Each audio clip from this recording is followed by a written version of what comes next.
paz do Senhor, meu irmão, a paz do Senhor a todos. Sejam muito bem-vindos para mais uma aula da EBD, o canal que te ajuda a crescer na graça e no conhecimento do nosso Senhor Jesus Cristo. E nesta aula de hoje nós temos novidade. Acompanhe aí conosco. Roda a vinheta.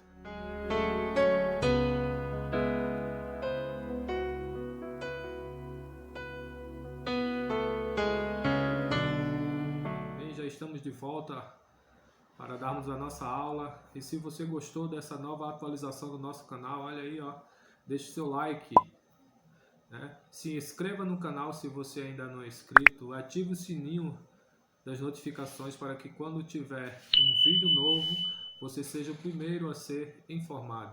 E também compartilha, para que essa mensagem chegue a mais vidas possível, para a glória do Pai, do Filho e do Espírito Santo. Amém? Vamos falar hoje na lição de número 8. Nossa lição de número 8, que tem por tema: as causas da desunião devem ser eliminadas, né? As causas da desunião devem ser eliminadas. E o nosso texto áudio se encontra lá no livro de Salmos, né? Um livro bem conhecido, no capítulo 133, ou melhor dizendo, de número 133 e versículo 1, que diz o seguinte: ó quão bom e quão suave é que os irmãos vivam em união, né?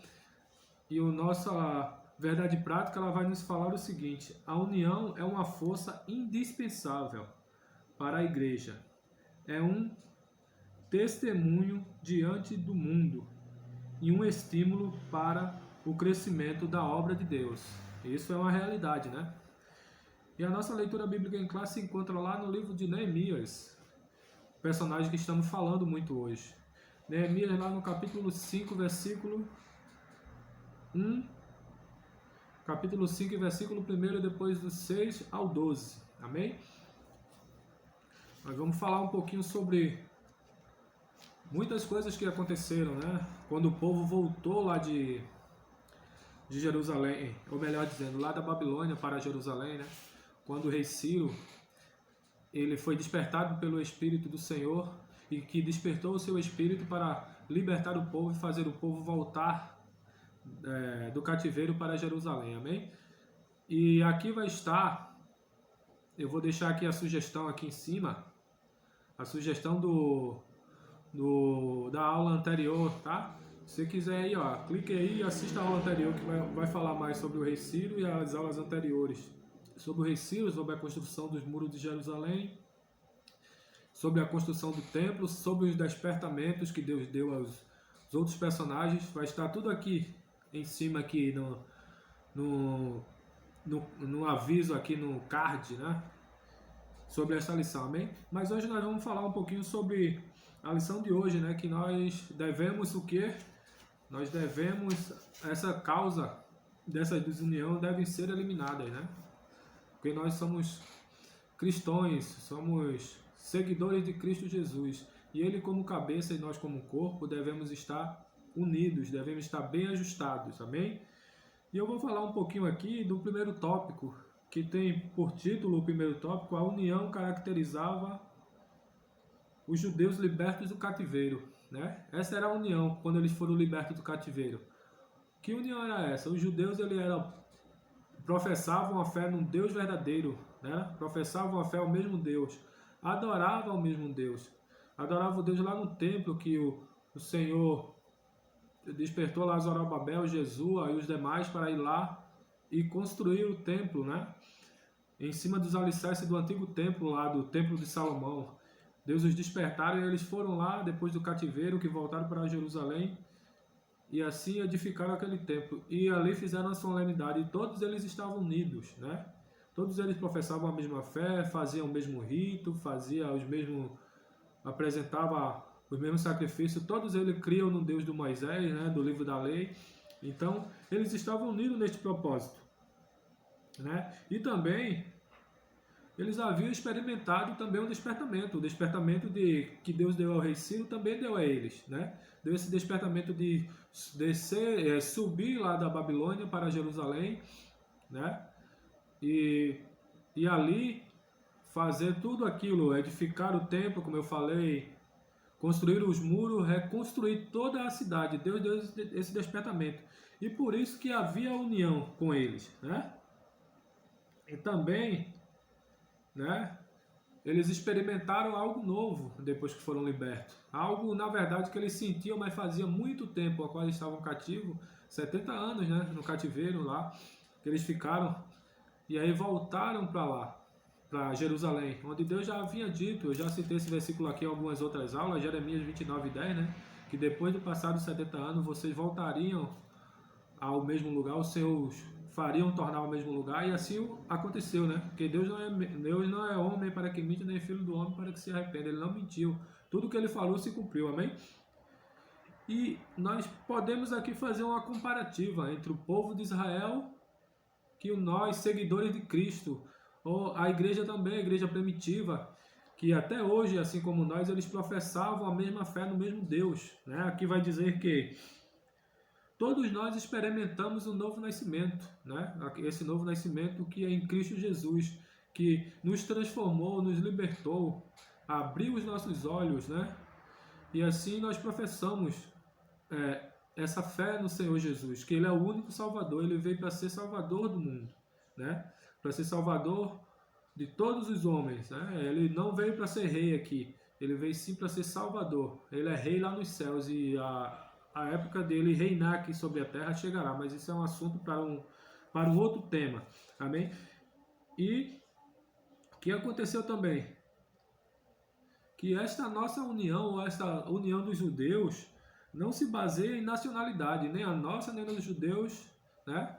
A nossa fé em Cristo, e eles como a fé que criam no Deus verdadeiro, assim como nós cremos também, mas nós cremos que Cristo é o Salvador do mundo, e a nossa fé ela não está apoiada simplesmente nem baseada em nacionalidade, nem em nível social, né? Nem em nível sociocultural, mas todos nós somos um em Cristo, isso é uma realidade. Gálatas 13:28 vai falar, né? Que não há judeus, não há grego, né? Todos são um no Senhor, né? Todos são um, nós somos um povo só. Independente da nacionalidade, raça, cor, cultura, nós somos um em Cristo Jesus, amém? E glória a Deus por isso.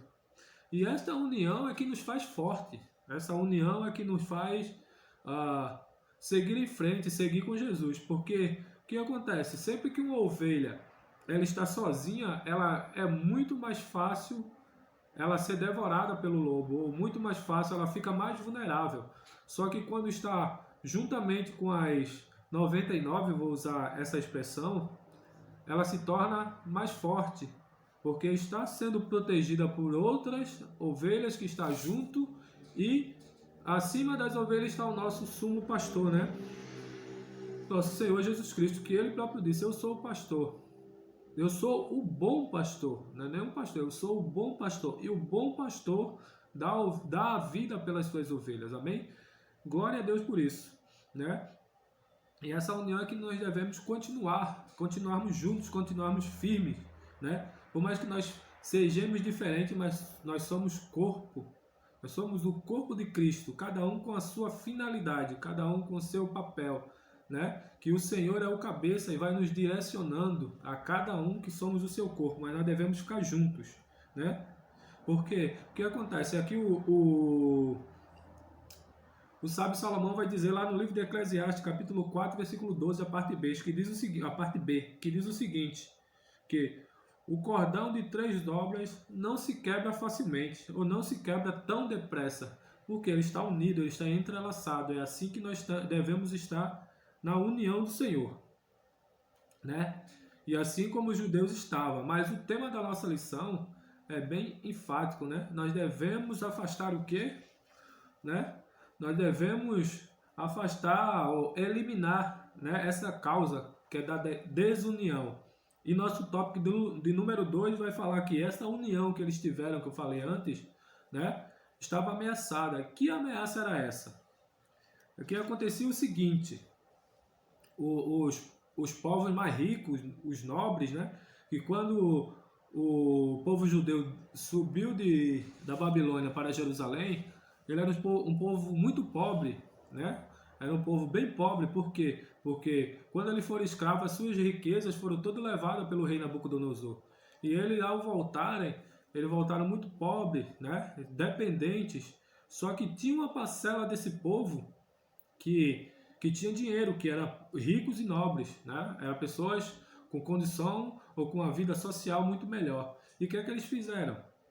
Eles emprestavam dinheiro para esses povos mais pobres, para eles plantarem, certamente comprar sementes, comprar alimentos e também para pagar tributo. A Bíblia vai dizer que eles tomavam o dinheiro emprestado desse rico e desse nobre para pagar tributo. Veja que coisa!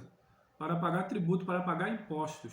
E daí ficava devendo aos ricos e ao nobre, e também ficava, se deixasse pagar, ficava devendo ao governo os impostos. E nisso eles iam tornando cada vez mais endividados. A ponto que a Bíblia vai falar que eles ficavam tão endividados que quando eles não podiam pagar sua dívida,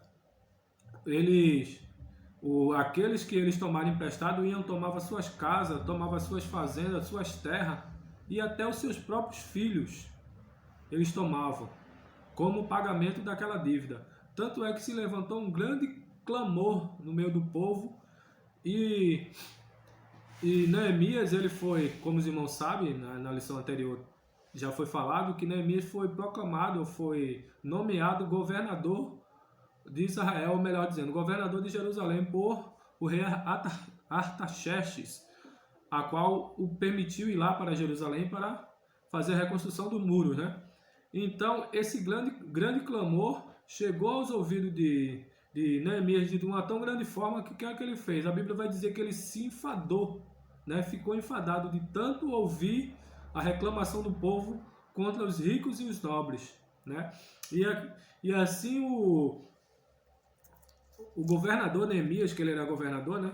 Chega lá para o povo e vai, melhor dizendo, chega lá para os ricos e para os nobres e vai lá conversar com eles, né? A Bíblia diz que se juntou um grande povo juntamente com Neemias, né? Depois daquele clamor do povo que foi lá reclamar a Neemias a situação que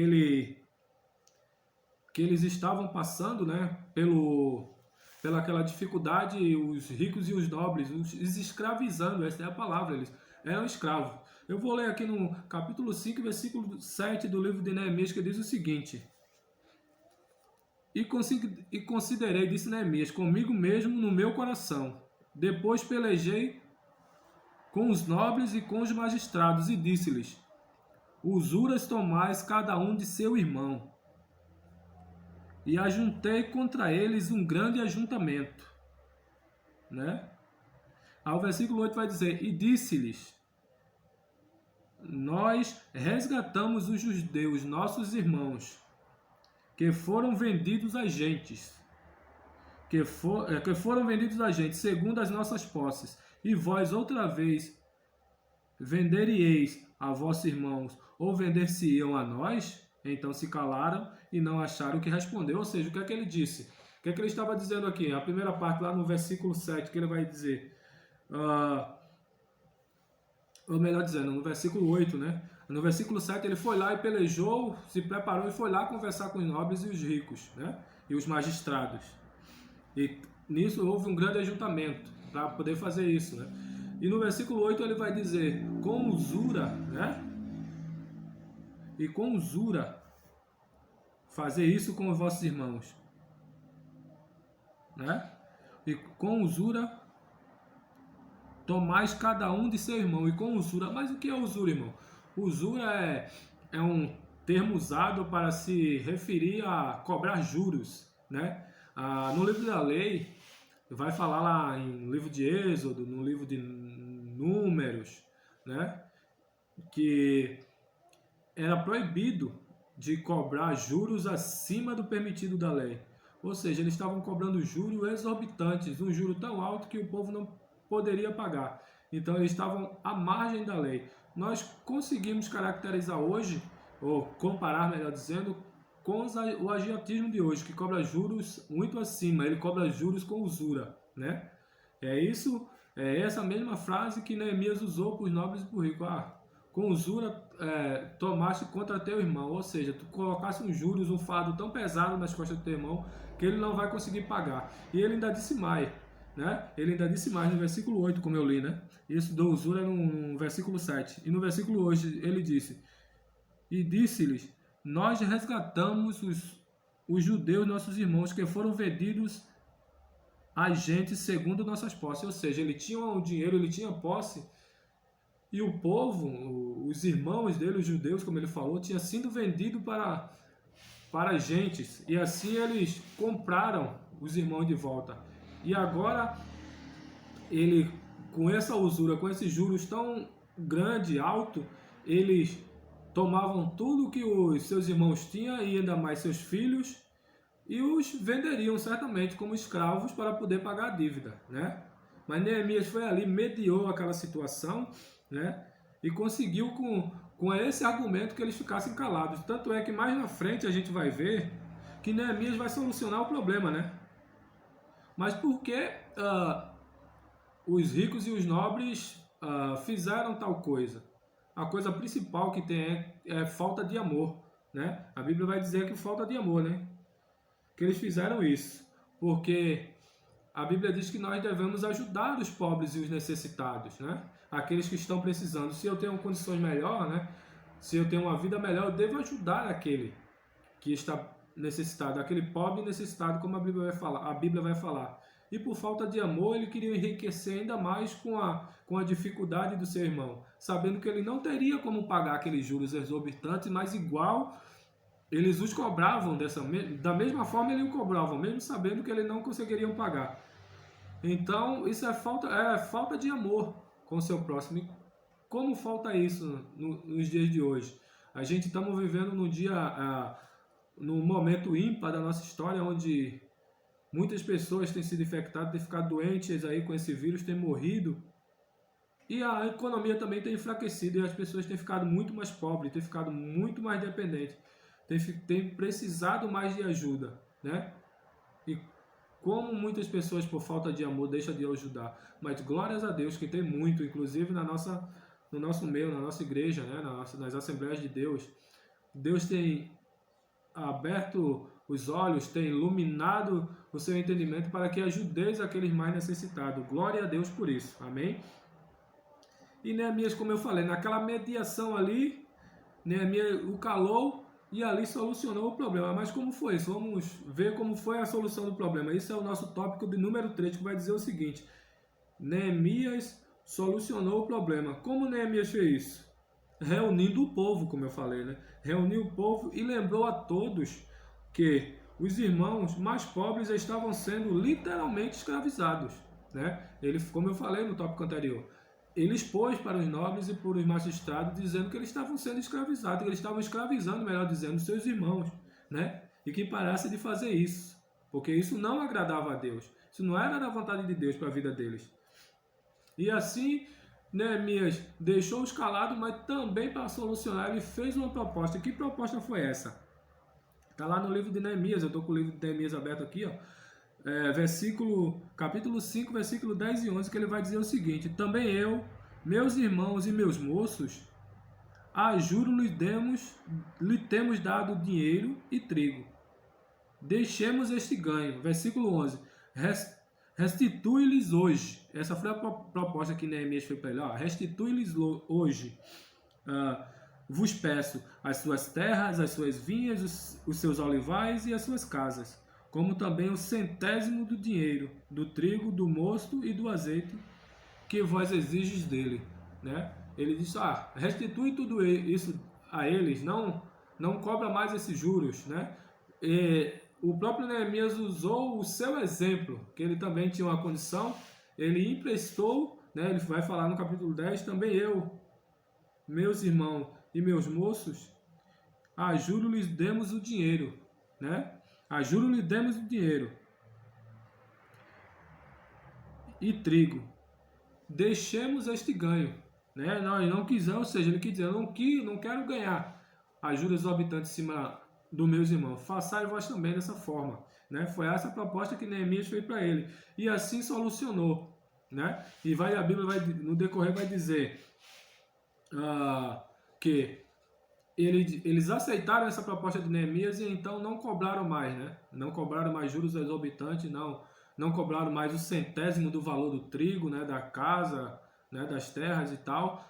Ele não cobrou mais. E o que é que Neemias fez para que isso se tornasse sabedor de todos, ou se firmasse, né? Se firmasse e se registrasse, né? Neemias fez o que? Chamou os sacerdotes e fez que eles falassem e jurassem, a Bíblia vai dizer, na frente dos sacerdotes, né? Para que eles deixassem de fazer tal coisa, né? E graças a Deus que Neemias foi um bom mediador e conseguiu mediar esta situação, né? E eu vou ler aqui o versículo 13 também, que vai corroborar com aquilo que eu estou falando, com a mediação de Neemias, que vai dizer o seguinte, o capítulo 5, versículo 13.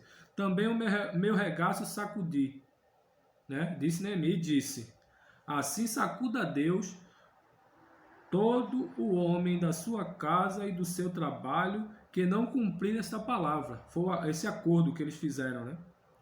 E assim seja sacudido e vazio. E toda a congregação disse amém. E disse assim seja, né? E louvaram o Senhor. E o povo fez conforme esta palavra. Glória a Deus. Veja que grande líder. Ele apontou, chegaram para ele com um problema, ele com muita sabedoria de Deus, com o Espírito Santo que iluminou a sua mente. E ele foi, mediou aquela situação a ponto de o povo todo concordar e todos, tanto os nobres quanto os magistrados e os demais povos que ali estavam, naquele grande ajuntamento, como a Bíblia falou, falou nesse tema aqui, e o povo todo concordaram, e assim, né, foi-se feito dessa forma, como a Bíblia vai dizer aqui, né, que foi feito conforme a palavra de Neemias, conforme a sua proposta de mediação. E tendo acontecido isso, né, vai ser agora o nosso tópico de número 4, que vai dizer a paz voltou a reinar entre os judeus, né? Acabou aquele conflito, acabou aquele problema, né? E o Senhor deu sabedoria ao líder, e o líder foi lá, mediou com sabedoria e a paz retornou, né?